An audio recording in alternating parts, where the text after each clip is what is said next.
My family said I was too weird for their events, so I left them off my wedding guest list. They lost it online. My brother tried to teach me a lesson by breaking into my house, and the judge taught him a real one. Hey, Reddit! My family treated me like the extra piece that didn't fit their perfect picture. So I stopped trying, built my own life, and finally found peace. But just when I thought it was over, they decided to cross the line. Let me take it from the start. My name's Aaron. I'm 31 and work as a cameraman for a small production company. It's not fancy, but I like it.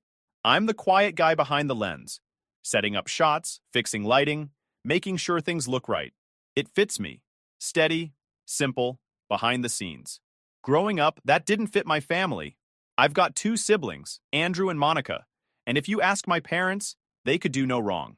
Andrew was the golden boy. Sports, friends, charm. Monica was the social butterfly. Always talking, always out. I was the quiet one with books and a chessboard. The kid who liked learning how things worked. At home, being different wasn't just noticed. It was treated like something to fix. My dad used to joke that I was born in the wrong family. My mom said it with a smile, but it wasn't really a joke. They liked loud, crowded rooms and attention. I liked calm. When they teased me, they called it good fun, but it never felt like it. I remember my 14th birthday. They threw a barbecue that day, but it wasn't for me. It was for Andrew's game win. Nobody mentioned my birthday until my mom said, "Oh, right, happy birthday, Aaron," as she cleared plates. I said it was fine, but that kind of thing sticks. Every time I spoke up, I was told, "You're too sensitive," or "Don't start drama." Eventually, I stopped saying much at all. Family photos? I was usually the one taking them or standing half out of frame. Sometimes they'd forget to tell me about dinners or birthdays. I'd get a text after the fact, "We're at grandma's if you want to come," when they were already eating. You can only believe that's an accident so many times. By my mid-20s, I had a small apartment, decent job, and kept my distance. I still visited sometimes, probably out of habit more than anything. My mom's favorite line was, "Family is everything," but it never really felt like she meant me. The real turning point came with Monica's wedding. I remember the call. "Hey, Aaron," she said, in that voice people use when they're about to say something awful but want to sound nice. "So, about the wedding, I think it's better if you don't come." I thought I misheard. What? It's just going to be really crowded. Lots of Andrew's friends, lots of dancing and drinking. Not really your scene, you know? I sat there with the phone against my ear, realizing my sister was uninviting me from her wedding because I was quiet. I said, "It's your wedding, Monica. Do what you want." My voice sounded calm, even though my stomach twisted. She thanked me like I'd done her a favor. "You're so understanding. I'll send pictures after." When I told my parents, my dad barely looked up from his paper. "She's the bride. Her call." Imam added, "You'd probably be uncomfortable anyway." So I didn't go. I didn't fight it. On her wedding day, I stayed home, scrolling through social media. Photos popped up, Monica in her dress, Andrew giving a toast, my parents smiling. Nobody noticed I wasn't there. That night, I microwaved dinner and watched an old documentary. I told myself it didn't matter, but it did. It wasn't about missing the party. It was realizing they didn't want me there. Not because I'd done anything wrong, but because I didn't fit their idea of fun. After that, I stopped waiting for invitations. If they didn't ask, I didn't show up. Simple. I didn't hate them. I just saw things for what they were. Once you accept that, you start noticing details. Every conversation circled back to Andrew's promotion, Monica's house, my parents' trips. Nobody asked what I was doing. Nobody even pretended. So I stopped trying. I worked, saved money, took side jobs filming events. Work made sense. People paid you for what you did, not who you were related to. That felt fair. The silence that came with pulling back changed me. You stop expecting warmth where it never existed. You build quiet walls and don't even notice, until one day, you realize they're keeping you safe. I didn't know it yet, but those walls were about to be the best thing I ever built. A few months after Monica's wedding, life went back to normal for everyone but me. I stopped expecting calls. I figured if they needed me, they'd reach out. Then came Andrew's big promotion. He'd landed some management role at his company, and my parents wouldn't stop bragging about it. Every call from mom was, "You should learn from your brother. He really worked hard for this." I congratulated him through text, and he just liked the message. No reply. 2 weeks later, I was scrolling through my feed and saw a photo of everyone at a restaurant. Balloons, drinks, family all around the table, cake with "Congrats, Andrew" written across it. My cousins were there. Even some family friends I hadn't seen in years. Everyone looked happy, except me, because I wasn't there. Again, I called Mom that night. Was there some kind of dinner? She sounded distracted. Oh, that. It was last minute. Andrew's boss picked the place. You wouldn't have liked it. Loud music, fancy food. Still would have been nice to be asked, I said. She sighed like I was being difficult. Aaron, please don't start. It was his night. You know how you get around crowds? That was her way of saying we didn't want you there. I didn't push it. I just said okay and hung up. After that, I started showing up less. They didn't notice. The few times I did visit, I felt like a guest in my own family. They'd talk over me, crack inside jokes, and forget I was sitting right there. Thanksgiving that year sealed it for me. I drove over with a pie I'd bought on the way because Mom always said not to bring anything homemade. We already have enough. The house smelled like turkey and cinnamon. Everyone was laughing in the dining room when I walked in. Mom greeted me with a quick hug and said, "Oh, good, you made it." We just started setting the table. The table was already full. 8 seats, all taken. Andrew had his girlfriend next to him. Monica had her husband. My parents at the ends. A couple of cousins filled the rest. I stood there for a second, holding the pie. Where should I sit? Oh, Mom looked around like she just noticed there was no space. There's a folding chair in the garage. You can grab that. So I did.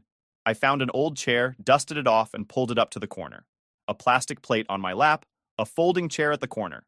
That was my place in the house. It sounds small, but it said everything. Nobody offered to make space. Nobody said, "Hey, let's squeeze in." And they just kept eating, passing dishes around like I was invisible. At one point, Monica laughed about something Andrew said and added, "Aaron, you wouldn't get it. It's an inside joke."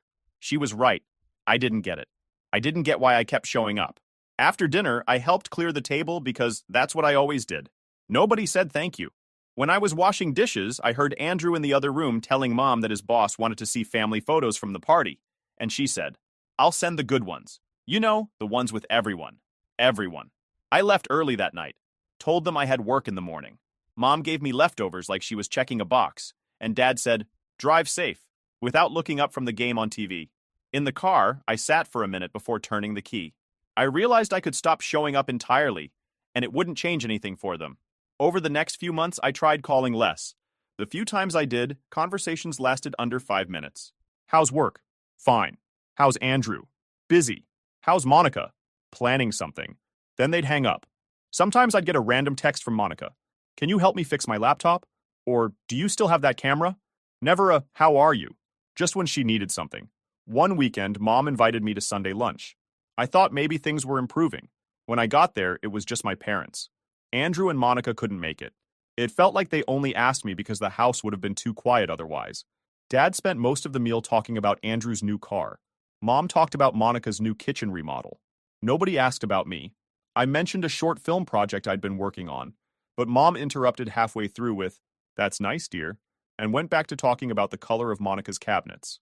That was the last family meal I went to for a while.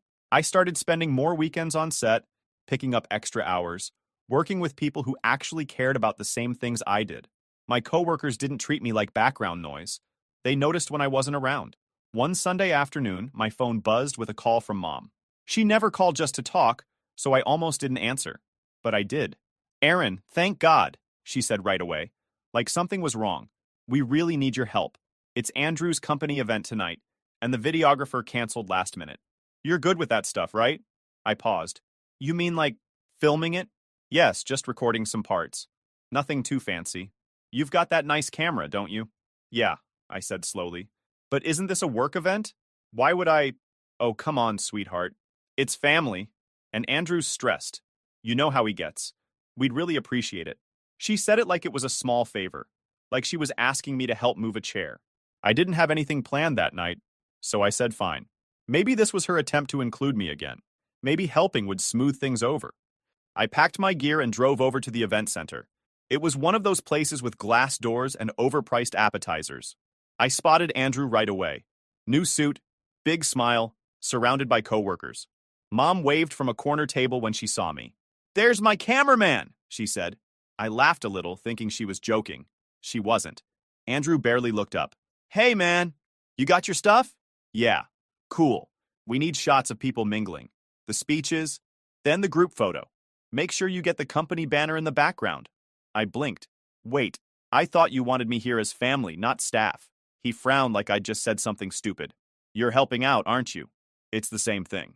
Before I could respond, Mom patted my arm. Don't make a fuss, Aaron. You're good at this. You'll make us proud. So that was it. I wasn't invited as family. I was brought in as free labor. I started filming because honestly, walking out would have caused a scene. I moved around the room taking shots of people talking, laughing, shaking hands. Nobody looked at me. Nobody said thanks. Andrew's coworkers assumed I was hired help. They called me the camera guy. When the speeches started, I stood by the back wall, camera on the tripod. Andrew took the mic and talked about teamwork, leadership, and family values. That last part almost made me laugh. He thanked everyone for coming. Everyone but me. During dinner, I packed my equipment and sat for a minute near the exit to check my footage. Mom came over with a plate. Here, you should eat something, she said. I looked down. It was half-picked leftovers. I'm fine, I said. You did such a good job, she added quickly, as if that fixed anything. Andrew's boss was so impressed. You'll send the files tomorrow, right? I stared at her. So I'm just the videographer now? She gave that nervous little laugh she always does when she's uncomfortable. Oh, Aaron, don't be dramatic. You know what I meant. I know exactly what you meant, I said quietly.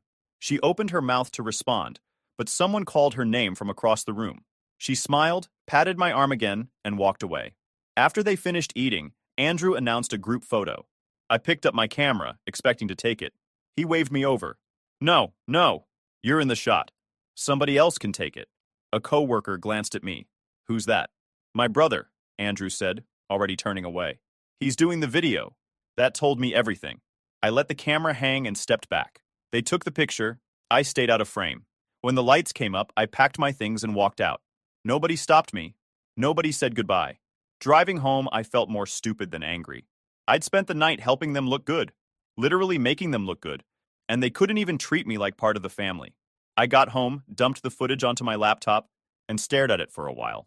Every shot looked perfect. Clean, professional, exactly what they wanted. I'd already reformatted the SD cards when I left the venue. The laptop was the only copy. Then I selected all the files and deleted them. Not out of revenge, not to be petty, just because I didn't owe them anything. Mom called the next morning. Aaron, Andrew said he can't find the videos anywhere. I deleted them, I said. There was a pause. Why would you do that? Because I wasn't working for him. I was helping family. And family doesn't treat people like hired help. She sighed heavily. You're overreacting again. Then you can find someone else next time, I said, and hung up. That was the first time I didn't feel guilty for saying no. They didn't reach out again for a while after that. No texts, no calls. I figured they were giving me the silent treatment. And honestly, I preferred it that way. After that night at Andrew's event, I kept my distance for real this time. No more pretending things were fine. No more trying to be useful just to earn a spot at the table. I worked, slept, and spent weekends fixing up old cameras or doing small freelance gigs for local businesses. It was quiet, but it was mine. That's when I met Luna. It wasn't some movie moment. I was filming a small charity event for a local animal shelter. She was there running the adoption booth, trying to convince people to take home cats that looked like they'd been through wars. She had this calm, practical energy. Talked fast, but listened twice as much. When I filmed her explaining the shelter's needs, she didn't act fake for the camera. She just talked like a real person. That stuck with me. When I packed up, she waved me over. Hey, camera guy, you never introduced yourself, she said. Aaron, I told her. Luna, she said. You should have told me to fix my hair before you filmed. I shrugged. It looked fine. That made her laugh, and she said, You're honest. I like that. We started talking after that. She'd bring up random stuff. Movies, animals, small things about her day. It was easy. No guessing what she meant. No walking on eggshells. When I mentioned my family once, she didn't pry, just said, Sounds like they don't really get you, and left it at that. A few weeks later, she invited me over for dinner. She made pasta that was way too spicy, and we both ended up laughing and drinking milk out of the carton to fix it. It felt normal. Something I didn't realize I'd been missing. Over time, she became the person I actually looked forward to talking to. We went on walks after work, shared dumb YouTube videos, talked about things we wanted to do someday. For the first time, I didn't feel like an outsider trying to fit in. About 6 months in, she introduced me to her family. I wasn't sure what to expect, but they were the total opposite of mine. Her dad shook my hand like he meant it. Her mom made enough food for 10 people. They asked about my job. my projects, my interests, not out of politeness, but because they actually cared. When Luna's mom found out I was a cameraman, she said, "We need more people who notice things other people miss." That line stuck with me. I started spending weekends with them sometimes, helping fix things around their house, watching movies, joining their game nights. It felt strange at first, being included without having to earn it. One night, Luna's dad said, "You fit right in," and I had to look away for a second because I didn't know how to react. Meanwhile, I hadn't spoken to my family in months. No calls, no texts, and it didn't feel wrong. It felt peaceful. We got engaged 2 years later. I proposed in the simplest way possible, just us on a walk, the same path we'd taken 100 times. She said yes like it was obvious. No tears, no grand speeches, just a big grin and a hug that said everything. When we started planning the wedding, we both agreed it should be small. Not because of money, but because we didn't want it to feel like a show. Just the people who'd been there for us, the ones who showed up when it mattered. One evening, while we were writing out the guest list, Luna looked up and said, "What about your family?" I didn't answer right away. Part of me thought I should at least try. Send an invite. Make peace. Do the right thing. That's what people always say, right? Weddings bring families together. But then I thought about standing in the back of Andrew's event hall, holding a camera while they laughed and toasted. I thought about that Thanksgiving, sitting in a folding chair with a plastic plate. I thought about Monica's wedding and Mom's words, "You'd be uncomfortable anyway." "No," I said finally. "I don't want them there." Luna nodded like she already expected that. "Good. I want the day to be about people who love you, not people who just share your last name." We left it at that. The next few weeks were spent planning, choosing a small outdoor venue, sending invites to coworkers, friends, and a few neighbors who'd become like family. It wasn't stressful. It was actually fun. Every time we checked something off the list, it felt like building a life from scratch, one that was real and ours. Word gets around fast in my family. You could sneeze in one end of town, and by dinner, someone's aunt would call to ask if you were sick. So when Luna and I started sending out wedding invitations, I knew it wouldn't stay quiet for long. A cousin spotted our venue tag on Instagram and told her, so Mom texted, "Heard you're getting married. When are you sending our invites?" That was it. No congratulations, no, "we're happy for you." Just a demand, like she was confirming a reservation. I looked at the message for a while before replying. There aren't any. I locked my phone and went back to what I was doing. 2 hours later, the group chat that had been dead for months lit up like a Christmas tree. "Mom, I don't understand. You're getting married and you're not inviting your own family?" "Dad, this is beyond disrespectful." "Monica, wow. I knew you were distant, but this? That's low." "Andrew, guess he finally found someone as cold as he is." I didn't reply. They kept going. Guilt trips, fake concern, everything they were good at. Mom wrote paragraphs about family unity and how I'd regret isolating myself. Monica said I was embarrassing the family name. Dad threw in a few lines about how I was being ungrateful after everything we've done for you. Everything they'd done for me? I almost laughed. Luna came into the room holding a plate of food and saw my face. "What happened?" "They found out." She sat beside me, glanced at the messages, and shook her head. "They're not upset about missing your wedding. They're upset they won't have pictures to post." That was exactly it. My family didn't care about being there for me. I muted the chat and went back to planning. Every time my phone buzzed, I ignored it. It wasn't anger anymore, just indifference. I didn't owe them anything. A few days later, Mom called. I let it go to voicemail, but I listened. Her voice was trembling, like she'd been rehearsing. "Aaron, this isn't you. You're letting Luna turn you against us. We're your parents. We deserve to be part of your big day." Deserve. That word again. Then another voicemail from Dad. "You can be mad all you want, but this family doesn't turn its back on blood." I deleted both messages. Monica took her drama to Facebook. She posted one of those vague rants with no names, but all the clues. Funny how some people forget who raised them. Hope their little party goes well without their real family. Andrew liked it within 5 minutes. Someone must have told them it looked bad because a day later, Mom posted a "family is forever" quote on a floral background. That got a bunch of sympathy comments. The thing is, my family had always been good at managing appearances. They were less good at being decent behind closed doors. Meanwhile, Luna and I kept working on our wedding. We picked a small outdoor venue near a vineyard. Quiet, simple, nothing fancy. Our guest list was short.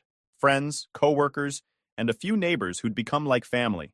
People who'd actually been there through the ups and downs. One evening, while setting the seating chart, Luna said, It's nice knowing every person on this list actually wants to be here. Yeah, I said. No fake smiles. The week before the wedding, I got one last text from Monica. You're making a huge mistake. People will talk. I typed back, let them. The wedding day came, and it was everything I'd hoped for. The weather was perfect. Clear skies, soft breeze. The ceremony was short, heartfelt. My best friend officiated. Luna looked calm, beautiful, and real. There wasn't a single moment that felt forced. When I looked around, I saw people smiling because they were happy for us, not because they wanted to look good in pictures. After everything, that simple fact meant more than anything. During the reception, one of my coworkers came up grinning. Hey man, you need to see this. He handed me his phone. It was open to Facebook. There it was, my family's meltdown in full display. Mom had written a long post about children losing their way and forgiveness. Monica had doubled down with another one, saying she couldn't believe her own brother would exclude his family. And Andrew posted a picture from their dinner that night, captioned, Some people forget where they came from. But what made me laugh, actually laugh, were the comments. Someone replied under Monica's post, Didn't you not invite him to your wedding? Under Andrew's photo, someone else commented, Karma's funny like that. And Mom's post had a handful of people politely calling her out. Maybe let him be happy? I handed the phone back, shaking my head. They'll never get it. Luna squeezed my hand. They don't have to. For the first time, I didn't need their approval. The rest of the evening went perfectly. We danced under strings of lights, ate good food, and laughed until we were exhausted. There were no awkward silences, no fake smiles, no weight hanging over me. When the night ended, we walked to the edge of the vineyard. The sky was full of stars, and everything was quiet except the sound of people laughing behind us. I looked at Luna and said, You know, I used to think I'd always feel like the odd one out. She smiled. Not anymore. She was right. For once, I wasn't trying to earn a place. I already had one. I didn't check my phone the rest of the night. I didn't care what they were posting or saying or pretending to feel. The only thing that mattered was standing there with her, knowing I finally built something that wasn't temporary. They could have their version of family. I'd found mine. After the wedding, things went quiet for about a week. Too quiet. I knew it wouldn't last. When people like my family lose control, silence isn't peace. It's the pause before they try something bigger. It started with the calls. Dozens of them. First from Mom, then Monica, then even Dad, which almost never happened. I didn't answer any. The voicemails all sounded the same. Guilt mixed with threats. Mom's voice cracked in one. Aaron, you're my son. I don't know what you think you're doing, but you're going to regret cutting us out like this. Nobody will love you like family does. Monica's was sharper. Congrats on your sad little backyard party. Hope it was worth it. And Dad, always the serious one, left a short message. You'll come around eventually. You always do. I deleted them all. I didn't respond to a single one. I wasn't angry. Just done. Luna and I started settling back into normal life. We were renting a small place outside town. A quiet street, good neighbors, big trees. For a few days, it felt peaceful again. We'd cook dinner together, sit on the porch, talk about plans. I started thinking maybe, just maybe, they'd finally give up. Then, a Wednesday morning, everything changed. I was working from home, editing a short film project on my laptop. Luna was in the kitchen, humming while she made breakfast. Around 10, there was a knock at the door. Hard and fast, not polite. We both froze. You expecting someone? She asked. No, I said. Another round of knocks, louder this time. Then Mom's voice. Aaron, sweetheart, open the door. We just want to talk. My stomach dropped. I looked through the peephole. There they were. Mom, Dad, Monica, and Andrew, lined up like some uncomfortable family portrait. Mom was holding a casserole dish like it was a peace offering. Unbelievable, I muttered. Luna's face went pale. They actually showed up? Yeah. I cracked the window just enough to be heard. What are you doing here? Mom smiled too wide. We wanted to see you, honey. We're worried. You've been ignoring us. I'm not ignoring anyone, I said. I just don't want to talk. Dad stepped closer, voice hard. You can't just erase your family, Aaron. That's not how this works. I kept my tone calm. It's exactly how it works. You made your choices. I made mine. Monica scoffed. Wow, she really did a number on you, she said, nodding toward Luna, who was standing behind me. You were never this cold before she came along. Luna didn't say anything, just folded her arms. Mom's fake smile started to crack. Don't talk like that, Monica, she said, but her eyes were still burning holes through me. Aaron, we came to make things right. Let us in. No, I said simply. Dad's jaw clenched. Enough of this nonsense.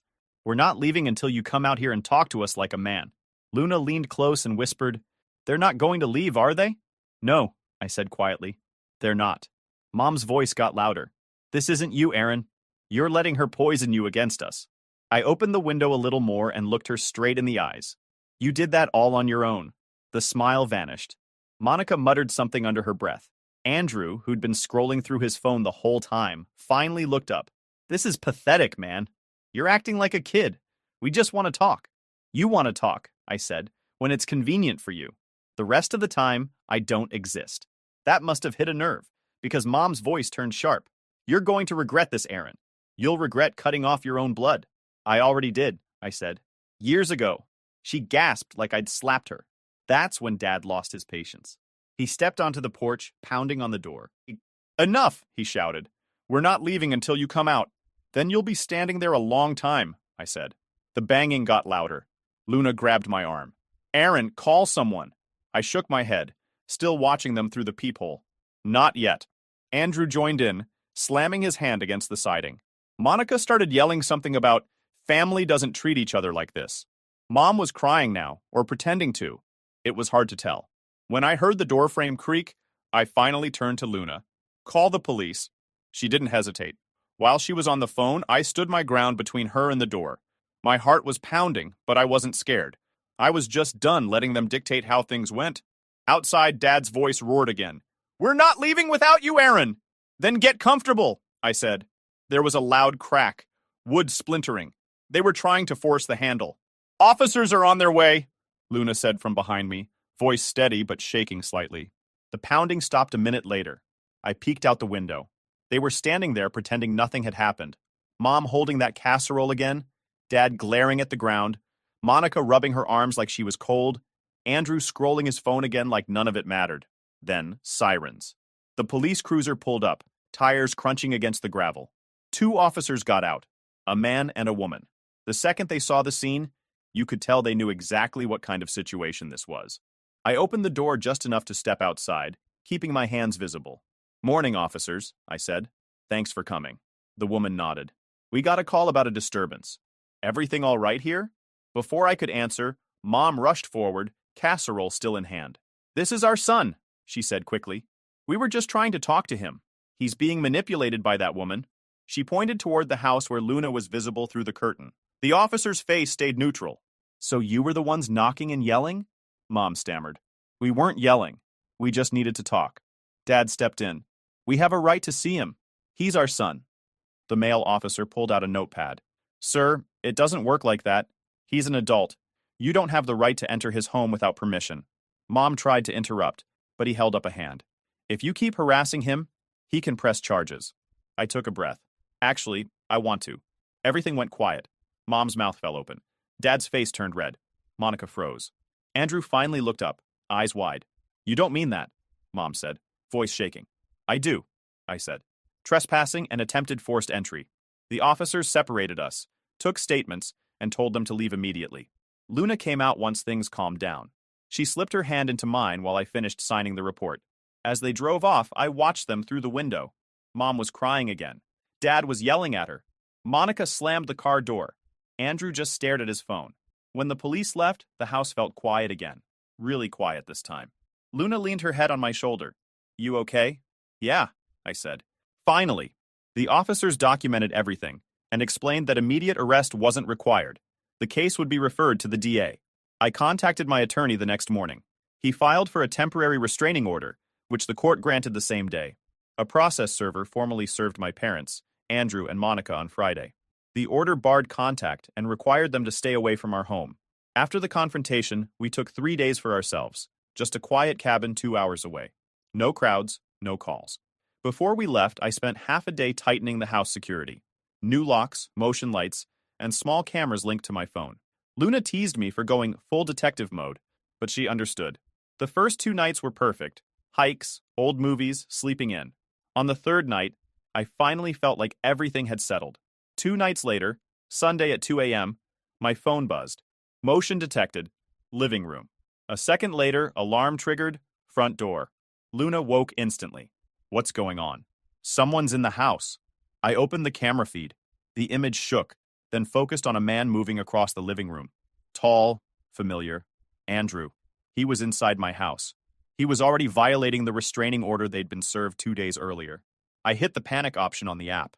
The alarm shrieked through the speakers. On the screen, Andrew spun around, shouting, trying to cover his face. Luna's voice was barely a whisper. He broke in? Yeah, probably Dad's idea. The feed froze as it switched to emergency mode. We waited, watching the flashing red alarm active banner. Dispatch confirmed units were en route. A cruiser pulled up about 8 minutes after the siren tripped. We didn't sleep again that night. When we got home the next afternoon, the front door was taped off. An officer met us at the driveway. Mr. Walker? Everything's contained. What happened?